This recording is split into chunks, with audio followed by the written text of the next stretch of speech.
ನಾವು ಆ ಬೀಚ್ ಹತ್ರ ಹೋಗ್ಬಿಟ್ಟು ಒಂದು ಬ್ಯೂಟಿಫುಲ್ ಆಗಿರೋ ಸನ್ಸೆಟ್ನ ನೋಡಿಕೊಂಡು ನೆಕ್ಸ್ಟು ಅಲ್ಲಿ ಫೈರ್ ಶೋ ಆಗ್ತಾಯಿತ್ತು. ತುಂಬ ಚೆನ್ನಾಗಿತ್ತು ಫೈರ್ ಶೋ ಕೂಡ. ಫೈರ್ ಶೋನ ಎಲ್ಲ ನೋಡ್ಕೊಂಬಿಟ್ಟು ಸ್ವಲ್ಪ ಹಾಗೆ ಬೀಚ್ ವಾಕ್ ಎಲ್ಲ ಮುಗಿಸ್ಕೊಂಡು ಡಿನ್ನರ್ ಕೂಡ ಅಲ್ಲೇ ಬೀಚ್ ಹತ್ರ ಮುಗಿಸಿ ನೆಕ್ಸ್ಟು ಹೋಟೆಲ್ಗೆ ಬಂದುಬಿಟ್ಟು ರೆಸ್ಟ್ ಮಾಡಿದ್ವಿ ಆ ಡೇನ. ನೆಕ್ಸ್ಟು ನಮ್ಮದು ಡೇ 4 ಸ್ಟಾರ್ಟ್ ಆಯಿತು. ನಾವು ಸ್ಟೇ ಆಗಿದ್ದು ಐಬಿಸಲ್ಲಿ, ಕ್ರಾಬಿಯಲ್ಲಿ. ಸೊ ಚೆನ್ನಾಗಿತ್ತು ನಮ್ಮ ಸ್ಟೇ ಕೂಡ. ಮಾರ್ನಿಂಗ್ ಎದ್ಬಿಟ್ಟು ಫ್ರೆಶನ್ ಅಪ್ ಆಗಿ ನೆಕ್ಸ್ಟ್ ನಮ್ಮದು ಡೆಸ್ಟಿನೇಷನ್ಗೆ ಹೋಗೋದಕ್ಕೆ ಅಂತ ಹೇಳ್ಬಿಟ್ಟು ರೆಡಿ ಆಗಿಬಿಟ್ಟು ಬ್ರೇಕ್ಫಾಸ್ಟ್ ಮುಗಿಸ್ಕೊಂಡ್ವಿ. ಬ್ರೇಕ್ಫಾಸ್ಟ್ ಈಸ್ ಲೈಕ್ ತುಂಬ ಏನು ನಮ್ಗೆ ಇಷ್ಟ ಆಗಿಲ್ಲ, ಬಿಕಾಸ್ ಇಂಡಿಯನ್ ಬ್ರೇಕ್ಫಾಸ್ಟ್ ಥರ ಏನು ಇರಲಿಲ್ಲ ಅದು.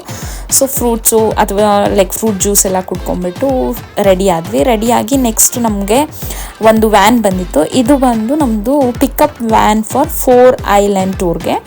ಈ ಒಂದು ಪಿಕಪ್ ವ್ಯಾನಲ್ಲಿ ಕರ್ಕೊಂಡು ಹೋಗ್ಬಿಟ್ಟು ನಮ್ಮನ್ನು ಒಂದು ಡೆಸ್ಟಿನೇಷನ್ಗೆ ಬಿಡ್ತಾರೆ.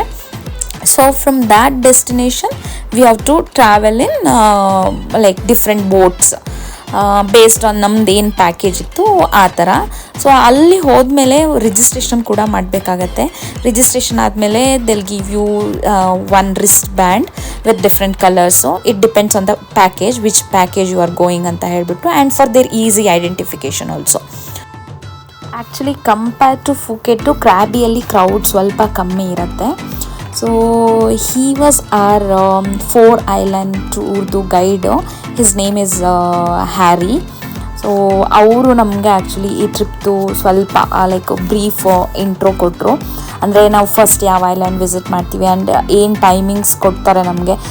Some certain time of duration ಕೊಟ್ಟಿರ್ತಾರೆ. ಆ ಡ್ಯೂರೇಷನಲ್ಲಿ ನಾವು ಆ ಒಂದು ಹೋಲ್ ಐಲ್ಯಾಂಡ್ ಟೂರ್ನ ಮುಗಿಸ್ಕೊಂಡು ಮತ್ತೆ ನಾವು ಬರಬೇಕು ಬೋಟ್ ಹತ್ರ.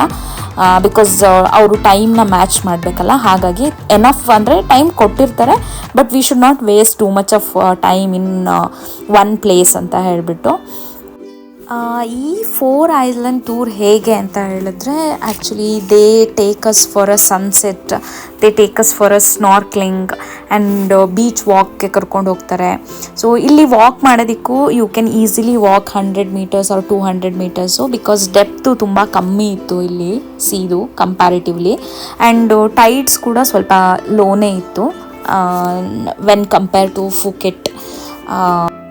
ನಮ್ಮದು ಒಂದು ಜರ್ನಿ ಏನಿರುತ್ತೆ ಅಲ್ವಾ ಬೋಟಲ್ಲಿ 4 ಐಲ್ಯಾಂಡ್ ಟೂರ್ಗೆ ಹೋಗೋದು, ಸೊ ಆ ಜರ್ನಿನೇ ತುಂಬ ಬ್ಯೂಟಿಫುಲ್ ಆಗಿರುತ್ತೆ. Because you will get to see so many like in between islands ಇರುತ್ತೆ, and some like stone formation ಆಗಿರೋದಿರುತ್ತೆ, ಅಥವಾ ಡಿಫ್ರೆಂಟ್ ಬೋಟ್ಸ್ ಹೋಗ್ತಾ ಇರುತ್ತೆ. ತುಂಬ ಚೆನ್ನಾಗಿ ಅನಿಸುತ್ತೆ, ತುಂಬ ಸೂದಿಂಗ್ ಅನಿಸುತ್ತೆ ನಿಮಗೆ ಆ ವ್ಯೂ ನೋಡ್ತಾ ಇದ್ದರೆ. ಸೊ ನಾವು ಹೋಗ್ತಿರೋ ಬೋಟಲ್ಲಿ ಮೆನಿ ಪೀಪಲ್ ಇದ್ದರು. ಅವರು ಬೇರೆ ಬೇರೆ ಒಂದು ಟ್ರಾವೆಲ್ ಏಜೆಂಟ್ ಅವ್ರ ಕಡೆಯಿಂದ ಬಂದಿದ್ದು. ಅವ್ರು ನಮ್ಮನ್ನ ಕರ್ಕೊಂಡೋಗಿ ಫಸ್ಟ್ ಒಂದು ಸ್ಟಾಪಲ್ಲಿ ಸ್ಟಾಪ್ ಮಾಡಿದ್ರು. ಅದು actually not a first island, but ಅದು ಬಂದುಬಿಟ್ಟು ರೆಲೆ ಬೀಚ್ ಅಂತ ಹೇಳಿಬಿಟ್ಟು. ಇಲ್ಲಿ ನಮಗೆ ಒಂದು 30 to 1 hour ಟೈಮ್ ಕೊಟ್ಟಿದ್ರು. ಹೋಲ್ ನಾವು ಆ ಒಂದು ಬೀಚ್ನ ನೋಡ್ಕೊಂಡ್ಬಿಟ್ಟು ಅಥವಾ ಏನಾದರೂ ಆ್ಯಕ್ಟಿವಿಟೀಸ್ ಇದ್ದರೆ ಮುಗಿಸ್ಕೊಂಬರೋದಕ್ಕೆ ಅಂತ ಹೇಳ್ಬಿಟ್ಟು. ಸೊ ನಾವು ಅಲ್ಲಿ ಹೋದ್ವಿ. ಅದು ಆ್ಯಕ್ಚುಲಿ ತುಂಬಾ ಚೆನ್ನಾಗಿರುವಂಥ ಒಂದು ಬೀಚ್ ಆಗಿತ್ತು. ಇಲ್ಲಿ ಈ ಬೀಚ್ ಹೆಸರು ಬಂದುಬಿಟ್ಟು ರೆಲೆ ಬೀಚ್ ಅಂತ ಹೇಳ್ಬಿಟ್ಟು, and this is very famous for rock climbing. If you are interested in rock climbing, you can also plan for this. They might take some 600 or 700 Thai baht ತಗೊಂಡು. Actually all these stones are naturally formed, and this rock formation ಏನಿತ್ತು it was actually really nice. ನಾವು ಹಾಗೆ ಅಲ್ಲಿ rock climbing ನೋಡಿಕೊಂಡು next ಸ್ವಲ್ಪ ಮುಂದೆ ಹೋದ್ವಿ. ಈ ಒಂದು ಪಾತ್ವೇ ಏನಿದೆ ಇದು ಇನ್ನೊಂದು ಬೀಚಿಗೆ ಕನೆಕ್ಷನ್ನು. ಅದು ಬಂದುಬಿಟ್ಟು ವೈಟ್ ಸ್ಯಾಂಡ್ ಬೀಚ್ ಅಂತ ಹೇಳಿಬಿಟ್ಟು. ಆ ಒಂದು ಬೀಚಿಗೆ ಹೋಗಬೇಕಾದ್ರೆ ಈ ಒಂದು ರಾಕ್ ಫಾರ್ಮೇಷನ್ನು ಅಥವಾ ಏನು ಕೇವ್ ಫಾರ್ಮೇಷನ್ ಇದೆ ಅಲ್ಲ, ಇದನ್ನು ಕ್ರಾಸ್ ಮಾಡಿಕೊಂಡೇ ಹೋಗಬೇಕಾಗತ್ತೆ. ಆ ಕೇವ್ ಏನು ಫಾರ್ಮೇಷನ್ ಇತ್ತು, I don't know the history about it, but I assume that it is because of the volcanoes from like ತುಂಬ ವರ್ಷಾನುಗಟ್ಟಲೆ ಹಿಂದೆ ಆಗಿರುವಂಥ ವಾಲ್ಕೆನೋಸಿಂದ ಫಾರ್ಮ್ ಆಗಿರಬಹುದು ಅಂತ ಹೇಳಿಬಿಟ್ಟು. ಬಟ್ ನೋಡೋದಕ್ಕೆ ತುಂಬ ಚೆನ್ನಾಗಿ ಅನ್ನಿಸ್ತಾ ಇತ್ತು. ಆ್ಯಂಡ್ ಆ ಒಂದು ರಾಕ್ಸ್ದು ಡಿಫ್ರೆಂಟ್ ಶೇಪ್ಸ್ ಇತ್ತು. ಆ್ಯಂಡ್ ಇಂಡಿಯಾದಲ್ಲಿ ನಾನು ಆ ಥರ ಇರೋವಂಥ ಯಾವ ಪ್ಲೇಸ್ಗೂ ವಿಸಿಟ್ ಮಾಡಿಲ್ಲ, but it was really nice to see. So next ಅಲ್ಲಿಂದ ಹೋದ್ಮೇಲೆ ನಮಗೆ ಸಿಕ್ಕಿದ್ದು white sand beach. White sand beach is one of the beautiful like view point ಅಂತಲೇ ಹೇಳ್ಬೋದು. ನನಗೆ ತುಂಬ ಇಷ್ಟ ಆಯಿತು. ಆ್ಯಂಡ್ ವಾಟರ್ ಕೂಡ ತುಂಬ ಕ್ಲಿಯರ್ ಆಗಿತ್ತು, ತುಂಬ ಅಂದರೆ ತುಂಬಾ ಕ್ಲಿಯರ್ ಆಗಿತ್ತು. ಇಲ್ಲಿ ನೋಡ್ತಿರೋ ಅಂಥದ್ದು ಇದು ಅವರ ಒಂದು ಟೆಂಪಲ್. ಆ್ಯಕ್ಚುಲಿ ನಮ್ಮ ಇಂಡಿಯಾದಲ್ಲಿ ಹೇಗೆ ಡಿಫ್ರೆಂಟ್ ಟೆಂಪಲ್ಸ್ ಇದೆ, ನಮ್ಮ ಒಂದು ಡಿಫ್ರೆಂಟ್ ಬಿಲೀಫ್ಸ್ ಇದೆ, ಅದೇ ಥರ ಈ temple. And this is very famous for fertility idols actually ಆ ಟೆಂಪಲ್ಲು. ಸೊ ಅಲ್ಲಿ ಅದನ್ನೆಲ್ಲ ಮುಗಿಸ್ಕೊಳ್ಳೋ ಅಷ್ಟರಲ್ಲಿ ನಮ್ಮದು ಟೈಮಿಂಗ್ಸ್ ಆಲ್ರೆಡಿ 30 to 1 hour ಆಗ್ತಾ ಬಂದಿತ್ತು. ಮುಗಿಸ್ಕೊಂಡು ನೆಕ್ಸ್ಟ್ ಅಗೇನ್ ನಮ್ಮ ಬೋಟ್ ಪಾಯಿಂಟಿಗೆ ಹೋಗಿ ಬೋಟ್ನ ಕ್ಯಾಚ್ ಮಾಡಿಕೊಂಡು ನೆಕ್ಸ್ಟು ಹೊರಟಿದ್ದು ನಮ್ಮದು ಫಸ್ಟ್ ಐಲ್ಯಾಂಡ್ ಬಂದುಬಿಟ್ಟು ಟಬ್ ಐಲ್ಯಾಂಡ್ ಅಂತ ಹೇಳಿಬಿಟ್ಟು.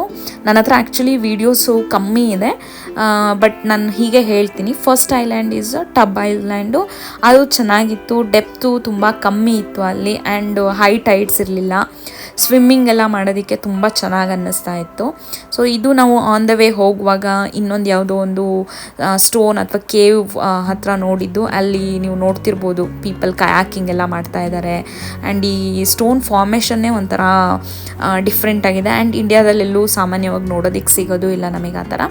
ಸೊ ಹಾಗೆ ಒಂದು ಐಲ್ಯಾಂಡ್ಗೆ ಹೋಗಿ ಅಲ್ಲಿ ನಮ್ಮ ಒಂದು ಟೈಮ್ ಸ್ಪೆಂಡ್ ಮಾಡಿ ಅಲ್ಲಿಂದ ನೆಕ್ಸ್ಟು ಹೋಗಿದ್ದು ಕೋಥ್ಯಾಪ್ ಅಂತ ಹೇಳ್ಬಿಟ್ಟು, ಅದು ನಮ್ಮ ಸೆಕೆಂಡ್ ಐಲ್ಯಾಂಡ್ ಆಗಿತ್ತು.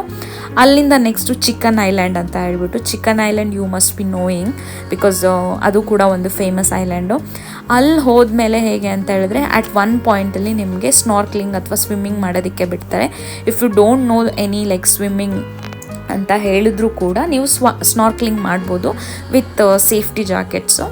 ಸೊ ಚೆನ್ನಾಗಿತ್ತು ಆ್ಯಕ್ಚುಲಿ ಸ್ನಾರ್ಕ್ಲಿಂಗು. ವಾಟರ್ ತುಂಬ ಕ್ಲಿಯರ್ ಇರೋದ್ರಿಂದ ನಿಮ್ಗೆ ಸ್ನಾರ್ಕ್ಲಿಂಗ್ ಮಾಡೋದು ಚೆನ್ನಾಗಿ ಅನಿಸುತ್ತೆ. ಅಲ್ಲಿಂದ ನೆಕ್ಸ್ಟು ನಾವು ಎಲ್ಲ ನಮ್ಮ 4 ಐಲ್ಯಾಂಡ್ ಟೂರ್ ಮುಗಿಸ್ಕೊಂಡು ವಾಪಸ್ ಮತ್ತೆ ನಮ್ಮದು ಹೋಟೆಲ್ ಕಡೆ ಬಂದು ಹೋಟೆಲ್ಗೆ ಹೋಗಿ ಫ್ರೆಶ್ ಅಪ್ ಆಗಿಬಿಟ್ಟು ನೆಕ್ಸ್ಟು ಈವ್ನಿಂಗ್ ಏನು ಮಾಡೋದು ಅಂತ ಇರಬೇಕಾದ್ರೆ ನಮಗೊಂದು ಬಂದಿದ್ದು ಅಂದರೆ there is one more beach called monkey beach ಅಂತ. ಅದು ಸ್ವಲ್ಪ ಇಂಟೀರಿಯರ್ ಇತ್ತು. ಆ ಬೀಚ್ಗೆ ಹೋಗೋದಕ್ಕೆ ನಾವು ಒಂದು ಟುಕ್ ತೊಗೊಂಡ್ಬಿಟ್ಟು ಹೋದ್ವಿ. ಸೊ ಇದೇ ಒಂದು ಆ ಟುಕ್. ಸೊ ಅಲ್ಲಿ ಹೋದ್ಮೇಲೆ ಆ್ಯಕ್ಚುಲಿ ಆ ಬೀಚ್ಗೆ ಹೋಗ್ಬೇಕಂದ್ರೆ ಸ್ಟೆಪ್ಸ್ನ ಕ್ಲೈಂಬ್ ಮಾಡಬೇಕಾಗತ್ತೆ. ತುಂಬ ಸ್ಟೆಪ್ಸ್ ಇದೆ, ಸ್ವಲ್ಪ ಕಷ್ಟಪಟ್ಬಿಟ್ಟು ಹೋಗಿ ಅಲ್ಲಿ ಸನ್ಸೆಟ್ ನೋಡಿಬಿಟ್ಟು ಹಾಗೆ ಸ್ವಲ್ಪ ಚಿಲ್ ಮಾಡಿ ಟೈಮ್ ಪಾಸ್ ಮಾಡಿಕೊಂಡು ಹಾಗೆ ಸುಮ್ಮನೆ ರೀಲ್ಸ್ ಎಲ್ಲ ಮಾಡ್ಕೊಂಡ್ಬಿಟ್ಟು ನೆಕ್ಸ್ಟು ಅಲ್ಲಿಂದ ಹೊರಡ್ಬೇಕಾದ್ರೆ ತುಂಬ ಲೇಟ್ ಆಗಿತ್ತು. But that was a well spent evening ಆಗಿತ್ತು. ಈ ಒಂದು ಸ್ಟೆಪ್ಸ್ ಏನಿದೆ ಅಲ್ಲ, ಇದನ್ನು ಅಗೇನ್ ನಾವು ಹೋಗಬೇಕಾದ್ರೆ ಏನು ಕ್ಲೈಂಬ್ ಮಾಡ್ಕೊಂಡು ಹೋಗಿದ್ವಿ, ಇವಾಗ ಬರಬೇಕಾದ್ರೂ ಕೂಡ ಅದೇ ವೇದಲ್ಲೇ ಬಂದ್ವಿ. ಬಟ್ ಅಲ್ಲಿ ನಮಗೆ ಈವನ್ ಕತ್ಲೆ ಆಗಿರೋದ್ರಿಂದ ಸ್ವಲ್ಪ ಲೈಟ್ಸು ಅಲ್ಲಲ್ಲಿ ಹಾಕಿದ್ರು. ಬಂದು ನೆಕ್ಸ್ಟು ಅಗೇನ್ ಸೇಮ್ ಆವೊನಂಗ್ ಬೀಚ್ ಹತ್ರ ಬಂದುಬಿಟ್ಟು ನಾವು ಈ ಸ್ಕೈ ಲ್ಯಾಂಟನ್ನು ಟ್ರೈ ಮಾಡಿದ್ವಿ. ಸೊ ಸ್ವಲ್ಪ ಕಷ್ಟಪಟ್ವಿ ಇನಿಷಿಯಲಿ, ಅದು ಫ್ಲೈ ಮಾಡಲಿಲ್ಲ. ಒಂದು ಫ್ಯೂ ಅಟೆಂಪ್ಟ್ಸ್ ಆದಮೇಲೆ ಅದು ಫ್ಲೈ ಮಾಡ್ತು. ಸೊ ಅಲ್ಲಿಂದ ನಾವು ನೆಕ್ಸ್ಟು ನಮಗೆ ಡಿನ್ನರ್ಗೆ ಬೇಕಿತ್ತು ಬಿಕಾಸ್ ನಮಗೆ ಕಾಂಪ್ಲಿಮೆಂಟ್ರಿ ಇರಲಿಲ್ಲ. ಆ್ಯಂಡ್ ನಮ್ಗೆ first of all Indian food ಬೇಕಾಗಿತ್ತು. ಹಾಗಾಗಿ ನಾವು ಸೌತ್ ಇಂಡಿಯನ್ ಹೋಟೆಲ್ನೇ ಹುಡ್ಕೊಂಡು ಹೋಗ್ತಾ ಇದ್ವಿ ಬಿಕಾಸ್ ತುಂಬಾ ಹಸಿವಾಗಿತ್ತು. ಫೈನಲಿ ನಮಗೆ ಸೌತ್ ಇಂಡಿಯನ್ ಹೋಟೆಲ್ ಸಿಕ್ತು ಆ್ಯಂಡ್ ತುಂಬ ಊಟನೂ ಮಾಡಿದ್ವಿ ಚೆನ್ನಾಗಿ. ನೀವೇ ಲೈಕ್ ನೋಡ್ಬೋದು ಆ plates was like full empty, like ಏನೂ ಉಳಿಸಿರಲಿಲ್ಲ, ಅಷ್ಟು ಹಸಿವಾಗಿತ್ತು ನಮಗೆ. ನೆಕ್ಸ್ಟು ಹೋಗಿದ್ದು ನಾವು ರೂಮ್ಗೆ ಊಟ ಮುಗಿಸಿ ಆ್ಯಂಡ್ ರೆಸ್ಟ್ ಮಾಡಿದ್ವಿ. ನೆಕ್ಸ್ಟು ಡೇ 5 ಎಲ್ಲಿ ಹೋದ್ವಿ, ಏನು ಮಾಡಿದ್ವಿ ಅಂತ ಹೇಳಿಬಿಟ್ಟು ನನ್ನ ನೆಕ್ಸ್ಟ್ ವೀಡಿಯೋದಲ್ಲಿ ಹೇಳ್ತೀನಿ. Keep waiting for my next video. Thank you so much.